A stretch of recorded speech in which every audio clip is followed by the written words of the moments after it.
डोंबिवलीनंतर पुन्हा एकदा कल्याण पूर्वेमध्ये डॉक्टरांना मारहाण झाल्याची घटना समोर आली आहे। भानुज्योत हॉस्पिटलमधील डॉक्टर योगेंद्र जयस्वाल यांना पेशंटच्या नातेवाईकांकडून ओपीडी सुरू असताना मारहाण झालेली आहे। मारहाण करण्याचा व्हिडिओ सीसीटीव्हीमध्ये कैद झाला आहे। मारहाणीनंतर कोळसेवाडी पोलीस स्टेशनमध्ये गुन्हाही दाखल करण्यात आलाय।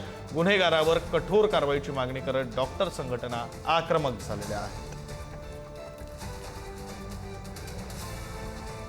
त्यांचे बरगड्यामध्ये फ्रॅक्चर होत आहे। डॉक्टरांनी प्राथमिक उपचार करून त्यांना पुढचा काय करावं लागेल याचा सल्ला दिला।